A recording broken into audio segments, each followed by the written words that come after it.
Welcome to the Literary Titan podcast.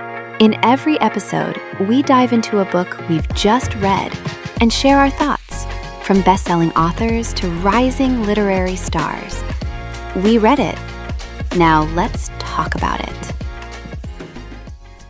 Prince in the Wilderness is a work of Christian historical fiction, and it reads like an Easter story told around a fire, with scripture, family memory, and frontier life all braided together.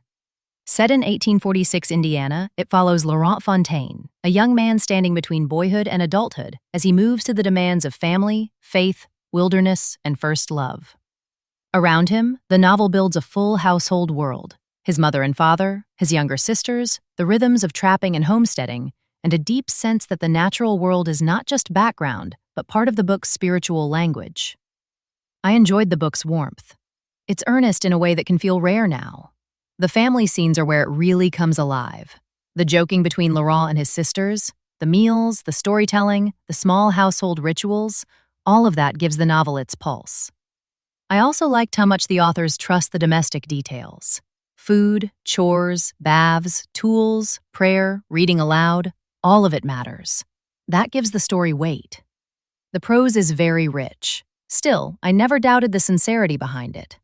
The book knows exactly the kind of world it wants to build, and it commits. I found the authorial choices interesting too, especially the way faith is not tucked into the corners, but placed right at the center. This isn't a novel that nods vaguely toward belief. It's openly shaped by Christian conviction, and the wilderness becomes both a physical place and a spiritual testing ground. That worked for me more often than not because the book is at its best when it lets those ideas arise through character and scene rather than explanation. Laurent's sense of responsibility, his tenderness toward his sisters, and the family's conversations about protection, obedience, gender, and calling give the story something to wrestle with. I didn't agree with every idea, but I respected that the book is honest about what it believes and lets those beliefs shape the stakes. The book reminded me a little of Jeanette Oke's work, especially Love Comes Softly, because it shares that same gentle Christian historical fiction tone, where faith, family, and everyday frontier life matter as much as plot.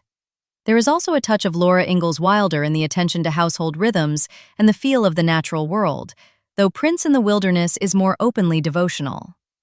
I came away feeling that this book will mean the most to readers who enjoy faith-forward historical fiction with a strong family core, a coming-of-age thread, and a frontier setting that feels lived in rather than decorative. People who like their fiction reflective, morally serious, and rooted in Christian themes will probably find a lot to appreciate here. For those who want an intimate, heartfelt Christian historical story with frontier texture and a sincere spiritual center, Prince in the Wilderness has a steady, generous pull. Thanks for joining us on the Literary Titan podcast. If today's review sparked your interest, be sure to pick up a copy of the book and experience it for yourself. If you enjoyed the episode, don't forget to subscribe, leave a rating, or share it with a fellow book lover. Until next time, keep reading, not just to escape, but to grow.